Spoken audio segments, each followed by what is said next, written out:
Marquis, the coolest nerd.net, back at you with another review.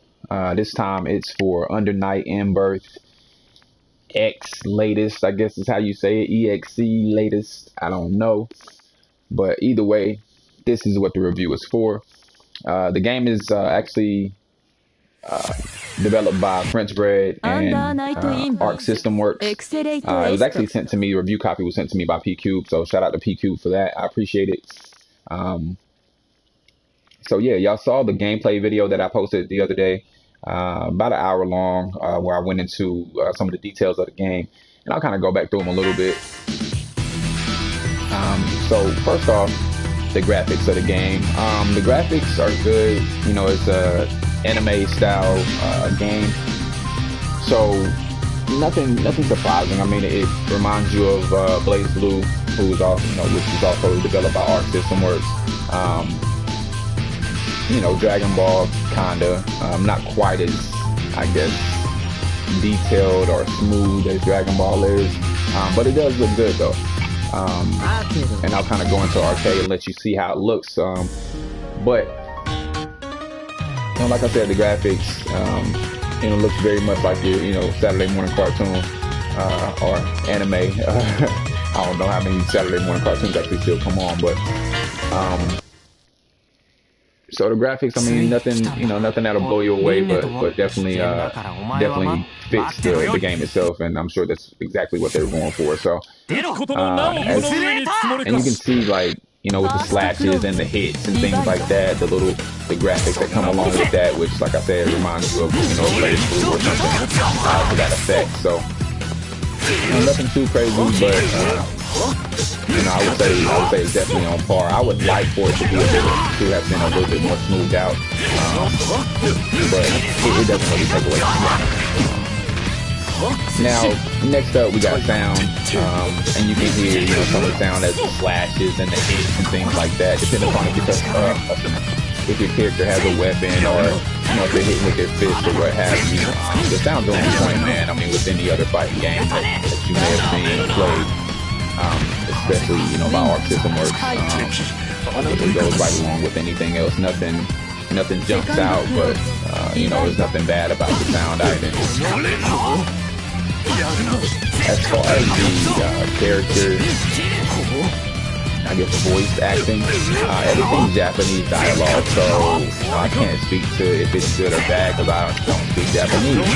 But as far as it does obviously have English subtitles for pretty much for everything.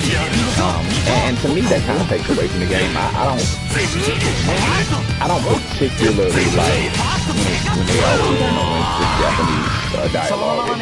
It kind of takes away from the experience for me, having to read everything.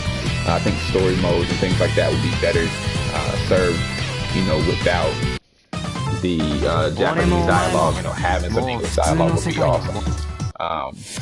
But that may not take away from the game for a lot of people. That's just my opinion and how I feel towards having voice acting, not having to read. This is not a Super Nintendo game, so I don't like to have to read things anymore.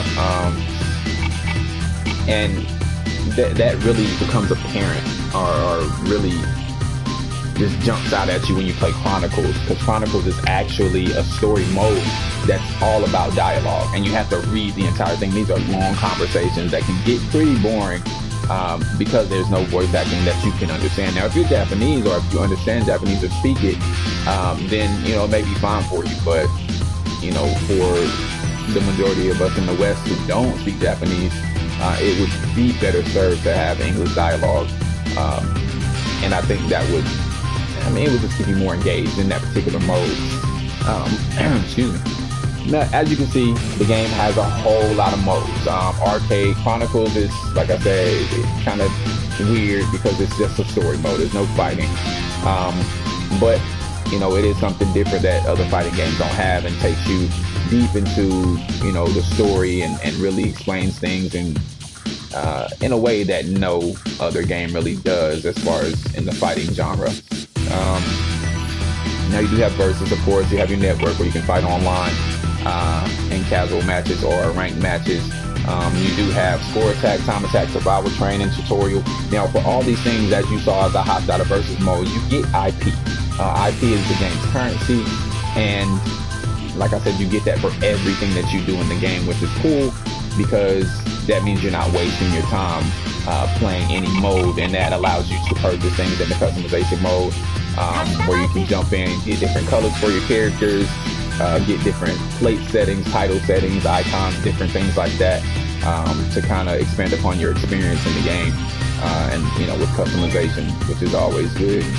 I don't know if there's any DLC coming out for the title. It does have the PlayStation Store link right here, so probably so. It may have new characters, may have new stages, may have new colors or outfits for the characters. I don't know, but it is there, so I would assume that something's coming out for it at some point. And you do see the gallery as well, and the replay. Now the gallery, of course, is a gallery, so it has videos and photos, things that you can unlock by playing in the different modes. So just more unlockables, more of a reason to play the game. So the replay value is really up there. I mean, as most fighting titles are, they're going to give you a lot to play for, and this one definitely doesn't disappoint in that particular department. As far as the fun factor of the game is, I mean, it's as fun as any other fighting game. I mean, you play online, when matches come down to it, it really gets intense. It's really a game that you should learn how to play. Like any other fighter, if you play against people who really play the game, you're gonna get your butt kicked. So, you want to concentrate on one character. This is not a tag title, where you're fighting 3 versus 3 or 2 versus 2 like a lot of other fighters these days. This is just one-on-one, and you really have to, if you want to be good, you got to concentrate on one character, or, maybe a couple. But yeah, I mean, it's something that is definitely fun, when you come down to the bare bones of it. And the game, like I said, it plays, I think, the way it's supposed to play. There's no delay in the buttons or anything like that when you're pressing them. The moves are pretty simple. The way the fighter is set up is simple with the 3 button, attack.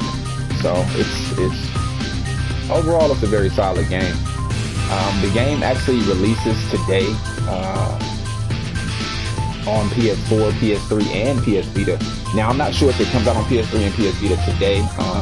I'm actually not sure of that, but PS4 for sure. This is what I'm planning on, what I'm reviewing it on. So, if I had to give the game a score, I would say a solid 8 out of 10. I think it does what it's supposed to do. It's at, priced at $49.99. I would have liked to have seen it at maybe $39.99. However, if you do have Gamers Club unlocked with Best Buy, or if you have, Amazon Prime, then you can get it for $39.99. So, I mean, I think that fits the bill. It is more of a secondary fighter, compared to like a Dragon Ball FighterZ, or I would even say compared to a Marvel vs. Capcom, or the City of Final Fantasy, and very different from that game, obviously, but still secondary to it. So it is there for the taking. I mean, if you just want another fighter to play, but if you're already playing those, I don't know that I would pick it up. Not until maybe it goes on sale for maybe half off or something like that. But that's just me. So you can go with my opinion, or you can do what you want. I just want to, let people know what's going on. But in any case, y'all continue to check out thecoolestnerd.net for more news, reviews, all that good stuff, and continue to check out the YouTube channel for the same. Until next time, shut up and play.